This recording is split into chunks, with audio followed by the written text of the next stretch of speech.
Tripper entertainment வழங்கும் துவாரக் ராஜா இயக்கத்தில் parole November 11 முதல் உலகமெங்கும். சார் அந்த 98 எவ்வளோ கோரமாக இருந்துச்சு சார்? நீங்கள் ஃபீல்டில் இருந்திருக்கீங்க. எனக்கு பக்கத்தில் போலீஸ் குவார்ட்டர்ஸில் தான் என் ஃபேமிலி இருக்குது. உயிரே பாதி நின்று போச்சு. சதை, அந்த வெடிச்ச சதன மனித சதைகள் அதில் ஒட்டிகிட்டு இருக்குதுங்க. கவர்மெண்ட் ஆஃப் இந்தியா ஈவன் அந்த பீரியட்லேயே கோயம்புத்தூர் சிட்டியை ஒரு ஹைப்பர் சென்சிட்டிவ் டவுன் அப்படின்னு கிளாஸிஃபை பண்ணியிருக்காங்க. கவர்மெண்ட் ஃபோம நடவடிக்கை எடுக்கணும். இந்த சமூகம் அந்த சமூகம் இதெல்லாம். விகடன் நேயர்களுக்கு வணக்கம். அக்டோபர் 23ஆம் தேதி தமிழ்நாட்டில் யாருமே அப்படி ஒரு விடியல் கோவைக்கு வரும்னு எதிர்பார்த்திருக்க மாட்டாங்க. கோவை கோட்டை ஈஸ்வரன் கோவில் முன்னாடி ஒரு கார் வெடிப்பு சம்பவம் நடைபெற்றுச்சு. தீபாவளி பண்டிகைக்கு முன்னாடி நடைபெற்ற அந்த சம்பவம் பார்த்திங்கன்னா கிட்டத்தட்ட தீபாவளி பண்டிகை முடிஞ்சு 10 நாளாயும் அதோட அனல் தகிச்சுக்கிட்டு இருக்கு. இப்போ அதை வச்சு நிறைய அரசியல் நடந்துக்கிட்டு இருக்கு. இப்போ நம்ம பார்க்க போகிறவர் பார்த்திங்கன்னா இந்த 1998 குண்டுவெடிப்பு சம்பவத்தப்ப கோவையில் பணியாற்றிய ஒரு காவல்துறை அதிகாரி. ஸோ நம்ம ஏற்கனவே சொன்ன மாதிரி தமிழ்நாட்டில் இருக்கிற மற்ற ஊர்களுக்கும் கோவைக்கும் நிறைய வித்தியாசம் இருக்குது. அதனாலேயே அதிகாரிகளுக்கு கோவையில் பணியாற்றுறது ரொம்பவே சவாலான ஒரு காரியம். இவர் கோவை குண்டுவெடிப்பு சம்பவத்தின் போது கோவையில் பணியாற்றிருக்காரு. கோவையை பூர்வீகமாக கொண்டவர். ஸோ கோவை அந்த குண்டுவெடிப்பு சம்பவம் எதனால் நடைபெற்றுச்சு, கோவையோட பிரச்சனை என்ன, இந்த மக்கள் எப்படிப்பட்டவங்க, இந்த பிரச்சனைகளெல்லாம் எப்படி சரி செய்கிறது, அடிப்படையில் இதெல்லாம் இந்த பிரச்சனை ஏன் தொடங்குது, இது எப்படி சரி செய்கிறது அப்படிங்கிறத அவரோட அனுபவத்தை கேட்டு தெரிஞ்சுக்கலாம். முதல்ல நான் ஒரு கோவை வாசி, சிட்டிசன் ஆஃப் கோயம்புத்தூர். நான் சிவில் சப்ளை சிஐடினோட இன்சார்ஜ் இருந்தேன். அப்போ இருந்த மிஸ்டர் ஐகே கோவிந்த் ஐஜிபி அப்போ எலெக்ஷன் நடந்ததுனால அவர் இங்கே எலெக்ஷன் இன்சார்ஜ். அவர் தான் சிவில் சப்ளை சிஐடிக்கும் இன்சார்ஜாக இருந்தார். இம்மீடியட்டாக டிஜிபி ஆஃபீஸ்லேருந்து நான் ஏற்கனவே இங்கே நிறையா லேண்ட் ஆர்டரில் ஒர்க் பண்ணியிருந்தேனால நீங்கள் கோயம்புத்தூர் போவாங்க அப்படின்னாங்க. தென் தி வீக் பப்ளிஷ்டு இந்த அட்டை படமே பார்த்தீங்கன்னா அடுத்த வாரம் இந்த பாம் சிட்டின்னு போட்டாங்க. எவ்வளவுக்கு எவ்வளவு ஒரு பாசிட்டிவ் பேர் இருந்ததோ அவ்வளவுக்கு அவ்வளவு இந்த சம்பவங்களினால் இந்த சிட்டிக்கு நெகட்டிவிட்டியும் வந்தது. 1998 இன்சிடென்ட் இட் இஸ் இது 1997 நவம்பரில் காவலர் செல்வராஜ் கொலைக்கு அடுத்து நடந்த கலவரங்களின் காரணமாக பல இஸ்லாமிய சகோதரர்கள் கொல்லப்பட்டனர். 2 இந்துக்களும் கொல்லப்பட்டனர். அந்த இஸ்லாமிய சகோதரர்களோட பிரேத அடக்கத்தின் போது அதையெல்லாம் வீடியோ பண்ணி அதை உணர்ச்சி வசமாக இஸ்லாமிய இளைஞர்கள் மத்தியில் எடுத்துக்கிட்டு போனதுனாலையும் அதுக்கு ஒரு ரிவெஞ்ச் அப்படிங்கிற முறையிலையும் தான் 1998 பிப்ரவரி எலெக்ஷன் சமயத்தில் அந்த பிளாஸ்ட் நடந்தது. அந்த பிளாஸ்ட் எல்கே அத்வானி இந்த visit so coincided. But it is a revenge for அது 1997 இஸ்லாமியர்களோட அந்த கான்ஸ்டபிள் செல்வராஜனோட மரணத்துக்கு அப்புறம் போலீஸ்காரங்க அண்ட்ரஸ்ட்டு, அதுக்கப்புறம் நடந்த சம்பவங்கள், பெரும் உயிரிழப்பு, பொருளாதார இழப்பும். பல கடைகள் தீ வைத்து கொளுத்தப்பட்டன. ஏறத்தாழ 500 கோடி ரூபாய் அந்த சமயத்தில் இழப்பு, எக்கனாமிக்கல் லாஸுங்கிறாங்க. சார் அந்த 98 எவ்வளோ கோரமாக இருந்துச்சு சார்? நீங்கள் ஃபீல்டில் இருந்திருக்கீங்க. ஏன்னா அந்த ஒரு சுச்சுவேஷன் திருப்பி வரக்கூடாதுங்கிறதா எங்கள் எல்லாத்தோட பிரார்த்தனையாக இருக்குது. ஸோ 98 எவ்வளோ கோரமாக இருந்துச்சு சார்? அது மறுபடியும் நினைக்கிறக்கே பயமாக இருக்குதுங்க. அதாவது நான் உடனே இங்கே போங்கன்னு சொன்ன பின்னாடி at the time I was somewhere in Alandurai ஒரு ரைஸ் மில் செக் பண்ணிட்டு இருந்தேன். Civil supply CID Coimbatore in charge இருந்ததுனால வரும்போது பார்த்தா ரோடெல்லாம் டசட்டி, எங்கே பார்த்தாலும் ஜனங்கள் சிதறி ஓடிக்கிட்டு இருக்கிறாங்க. ஐ வாஸ் டேக்கிங் ஓகே சிட்டியில் ஏதோ ப்ராப்ளம், எங்கேயும் எல்லாம் ஓடிட்டு இருக்கிறாங்க, ஆர்எஸ்புரத்தில் குண்டு வெடிச்சிருக்கான்னு நான் அந்த பைபாஸ் ரோடு எடுக்கும்போது வரும்போது தான் சிஎம்சி ஹாஸ்பிட்டலில் டம்முன்னு கரும் புகையோட வானம் வேற வெடிக்குது. சரின்ட்டு அப்படி போய் சர்க்கியூட் ஹவுஸ் ரோடு போய் உமன் பாலிடெக்னிக் கிட்ட வரும்போது ஆர்வி ஹோட்டல் பின்னாடி இருக்கிற ஒரு டிராவல்ஸ் இதில் வெடிக்குது. வெடிக்கும்போது ஜீப்பு, நான் போன ஜீப் அதிருது. எனக்கு பக்கத்தில் போலீஸ் குவார்ட்டர்ஸில் தான் என் ஃபேமிலி இருக்குது. உயிரே பாதி நின்று போச்சு. ஜனங்கள் பார்த்தீங்கன்னா எங்கே பார்த்தாலும் அதை என்ன சொல்கிறது, ஒரு பீதிங்கிறத விட கோயம்புத்தூர் இந்த மாதிரி ஒரு சுச்சுவேஷனை நினச்சும் கூட கனவுல கூட நினைக்கல. எங்கே பார்த்தாலும் அழுகை, கூக்குரல், ஐயோங்கிறது. அதிலிருந்து ஒரு 50 அடி வருவேன் ராஜராஜேஸ்வரி டவர்ஸில் ஒரு பிளாஸ்ட்டுங்க. பார்த்தா எங்கள் அப்போ தான் புதுசாக அந்த மல்டி ஸ்டோரி இது கட்டியிருக்காங்க. கிளாஸ் பேன்ஸ் எல்லாம் உடஞ்சி கிடக்குது போலீஸ் குவார்ட்டர்ஸில். ஏன்னா பாம்னால இந்த அதிர்ச்சினால் வெடிச்சது ட்ராவல்ஸு, இது ரெண்டுக்கும் ஒரு 200 மீட்டர் டிஃப்ரென்ஸ் இருக்கும். பார்த்தீங்கன்னா ஒரு சில கார்கள் நின்றுட்டு இருந்தது, அதுவும் டேமேஜ். அந்த வெடிச்ச சதன மனித சதைகள் அதில் ஒட்டிகிட்டு இருக்குதுங்க. குழந்தைகள் யார் போகிறதா போக வேண்டாமா, பக்கத்தில் என்ன நடக்க போகுது அப்படின்ட்டு ஒரு ஸ்கூல்லேருந்து வந்தவங்க, கடைக்கு துணிமணி வாங்க போனவங்க, செத்தது யார் தீவிரவாதிகள் இல்லை. அஃப்கோர்ஸ் ஒருத்தர் வந்து ஏதோ எடுத்துகிட்டு வரும்போது இறந்தாருனாங்க இல்லையா, அது என்னன்னு எனக்கு நான் அதுக்குள்ளே போக விரும்பலை. ஏன்னா அந்த பிளாஸ்ட்லேயும் 1 or 2 சகோதரர்கள், இஸ்லாமிய சகோதரர்கள் இறந்தாங்க. அந்த பிளாஸ்ட்லேயும் பார்த்தீங்கன்னா இறந்தவங்கள் மேக்சிமம் பார்த்தீங்கன்னா சம்மந்தமே இல்லாதவங்க. ஸ்கூலு, ஆஸ்பத்திரி, பர்ச்சேஸு, சிஎம்சி ஆஸ்பத்திரிகள் யார் சாவா, இப்படி எல்லாம் சம்பந்தம் இல்லாதவங்க செத்தாங்க. அந்த நர்சஸ் ஒரு சில பேர் செத்ததுனால தான் அவங்க ஃபார்மசியை வந்தப்போ அந்த நர்சஸ் எல்லாம் கதறினாங்க. ஏன்னா ஹி விசிட்டட் தி இன்ஜியூர்டு. ஒரு குழந்தையினோட அந்த ஸ்கூல் ரிப்பனோட தலை தனியாக கிடக்குது. பை வாங்கிட்டு வந்தவங்க, அந்த பை இருக்குது, பாடி எங்கே இருக்குது, கை மட்டும் இருக்குது. இப்படி அது மிஸ்டர் பரம்வீர் சிங் தான் லேட்டரான இன்வெஸ்டிகேஷன் அவர் டீம் தான் எடுத்தாங்க. அது நினச்சாலே அதை இமேஜினே பண்ண முடியல. அதனோட ஆரிஜினேஷன் வந்து ஆர்எஸ்புரத்தில் டிபி ரோடு, திருவேங்கடசாமி ரோடு சந்திப்பில் எல்கே அத்வானி மீட்டிங்கில் அந்த ஃபஸ்ட்டு பிளாஸ்ட். அது என்னென்னா அந்த சமயத்தில் எல்கே அத்வானி வர ஃப்ளைட்டெல்லாம் லேட் ஆனதுனால இந்த first blast was triggered much before is arrival. அதுக்கப்புறம் தொடர்ந்து பல இடங்கள், சிஎம்சி ஹாஸ்பிட்டல், ராஜராஜேஸ்வரி டவர், அதுக்கப்புறம் சில ட்ராவல் கம்பெனி, இப்படி செலக்டட் டார்கெட்ஸில் வெடிச்சுது. அதில் வந்து ஏறத்தாழ 60-65 பேர் இறந்தாங்க, 200க்கு மேற்பட்டோர் காயமடைஞ்சாங்க. நிலைமை சீரடைவதற்கு பல நாட்கள் எடுத்துக்கொண்டன. அதுக்கப்புறம் அஃப்கோர்ஸ் எலெக்ஷன் இந்த தொகுதியில் போஸ்ட்போன் பண்ணி மறுபடியும் எலெக்ஷனையும் நடத்திக்கிட்டாங்க. 1998க்கு பின்னாடி ஒரு சின்ன இந்த சசி மாடுறப்போ இந்த முன்னணி 2016 நினைக்கிறேன், அப்போ ஒரு 2 நாள் ஒரு சின்ன ஒரு கமோஷன்ஸ் அண்ட் மாறுமாறு. அதுக்கப்புறம் எதுவும் இல்லை. அண்டர் கரண்ட் ஆக்டிவிட்டீஸ் 2 பக்கம் போயிட்டே தான் இருந்தது. பட் இந்த மாதிரி ஒரு பெரிய ஒரு பிரச்சனைகள் எதுவும் வரல. 98 சூழ்நிலை அசாதாரணமாக போலீஸ் கட்டுப்பாட்டுக்கு கொண்டு வந்ததுன்னா நான் வந்து 2002 to 2005 or 4 end வரைக்கும் இங்கே அசிஸ்டன்ட் கமிஷனர் இன்டெலிஜென்ஸாக இருந்தாங்க. ஈவன் அதுக்கு முன்னாடியும் நான் வேறு பொறுப்பில் இருந்தப்போ பல்வேறு சமயத்தில் இங்கே நடந்த நிகழ்வுகளில் அங்கேருந்த ஆஃபீஸர்ஸ் ஒவ்வொருத்தரும் இங்கே ஒர்க் பண்ணவங்களோட எக்ஸ்பீரியன்ஸ் அது இதெல்லாம் கேட்டாங்க.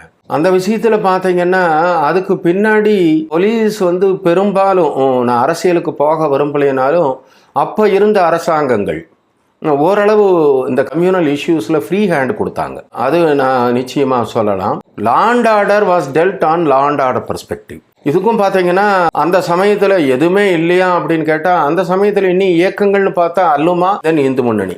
இந்துக்கள் இதில் பிஜேபி வந்து தொடக்க நிலை தான். அப்போ பிஜேபி எம்பி அது இது இருந்தால் கூட தொடக்க நிலை தான். பட் வந்து இந்த 2 ஆர்கனைசேஷன் தான் ரேடிக்கல் ஆர்கனைசேஷன், அந்த தீவிரவாத எண்ணம் கொண்ட ஆர்கனைசேஷன்கள்லாம். அந்த 2 ஆர்கனைசேஷனுமே ஓரளவு கட்டுப்பாட்டில் வச்சுருந்தாங்க.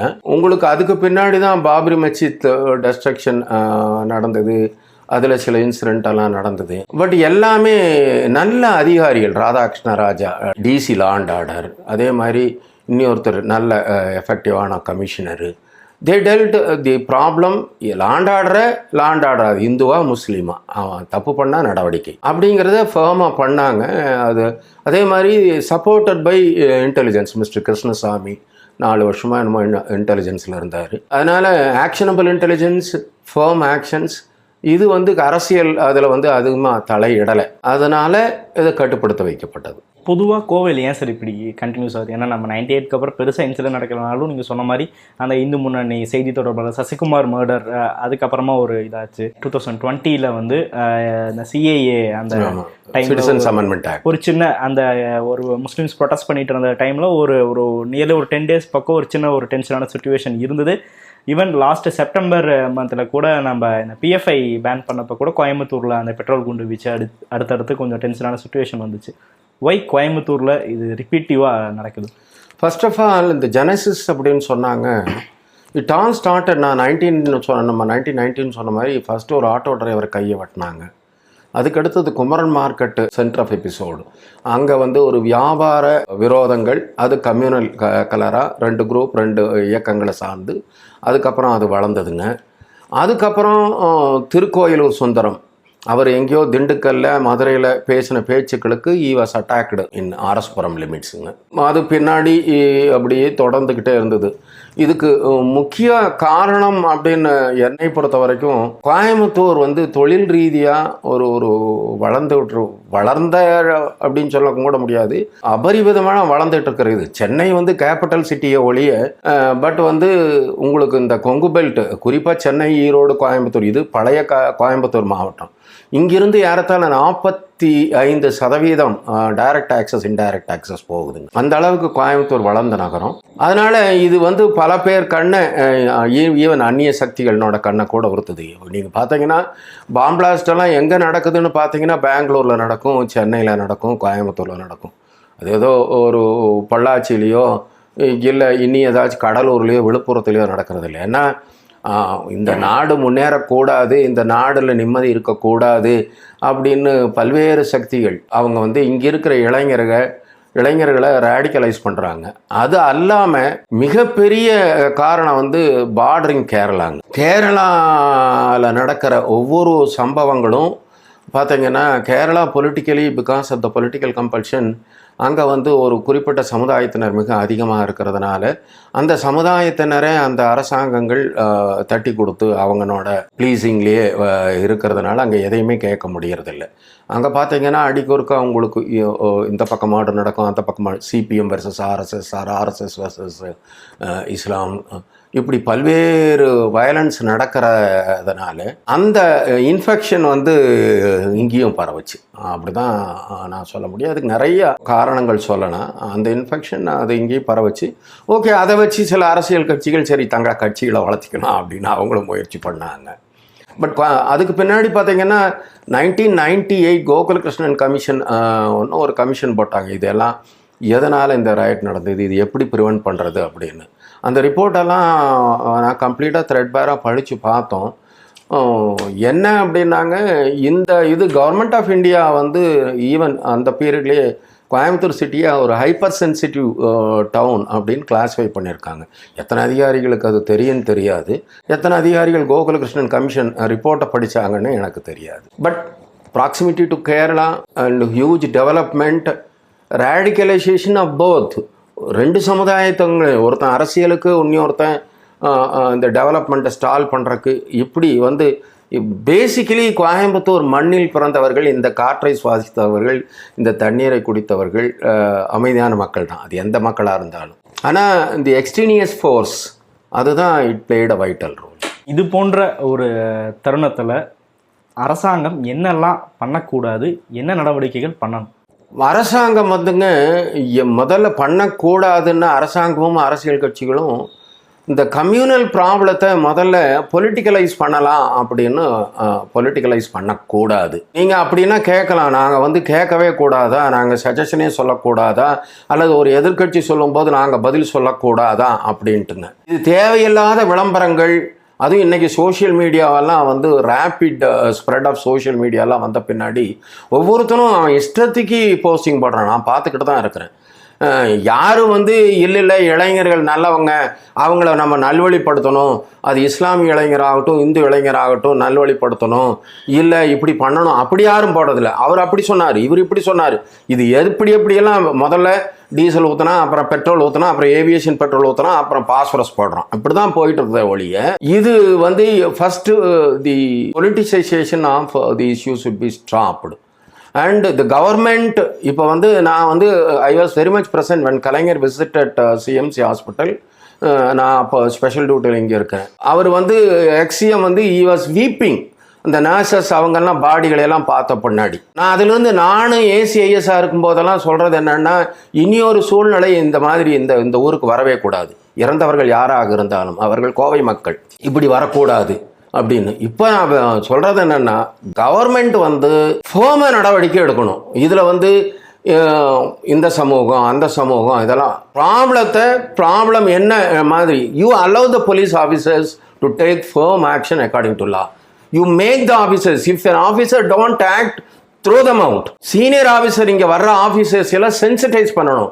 கோயம்புத்தூருங்கிறது ஒரு இண்டஸ்ட்ரியல் டவுன், இது ஹைப்பர் சென்சிட்டிவ்னு கிளாஸிஃபை பண்ணியிருக்கிறாங்க. இதில் பல்வேறு கமிஷன் ரிப்போர்ட்ஸு அது இதெல்லாம் இருக்குது.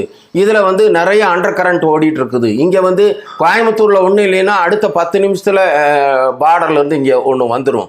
How much it is sensitive, how you have to take firm action அப்படிங்கிறத அவங்களுக்கு வந்து மோட்டிவேஷன் பண்ணணும். அப்படிப்பட்ட ஆஃபீஸர் தான் போகணும். இங்கே இருக்கிற கலெக்டர்லேருந்து I can cite Babri Masjid இடித்தோடனே அப்போ இருந்த கலெக்டர் சங்கர் வந்து ஹி வென்ட் டு என் ஏரியா, ஹி வாஸ் ரெஸ்ட்ரைன்டு. அதுக்கு பின்னாடி ஒரு கூக்குரலிட்டு சிஎம் ஆஃபீஸுக்கு சொல்லி பல்வேறு நடவடிக்கைகள் எடுத்தோம். அது மாதிரி collector, DC, commissioner, SP, DIG everybody should be sensitized. என்னமோ கோயம்புத்தூர்னா வந்து ஜஸ்ட் லைக் போனோம் பார்த்தோன்னு இல்லை, இது வந்து ஒரு எரிமலை மேலே உட்காந்துருக்கிற இது மாதிரி. நீங்கள் அதை கண்டெயின் பண்ணி வச்சிங்க, you can be peaceful. If you don't contain, not only உங்களுக்கு சம்பளம் வந்துடும், ஆனால் இங்கே இருக்கிறவங்க உயிர் போயிடும். இந்த சிட்டியினோட வளர்ச்சி போயிடும். அதுக்கப்புறம் அப்போதெல்லாம் வந்துங்க கேட்பாங்க பழைய ஆஃபீஸர்ஸு அவன் எப்படி டீல் பண்ணாங்க, என்ன ஏது அதுன்ட்டு.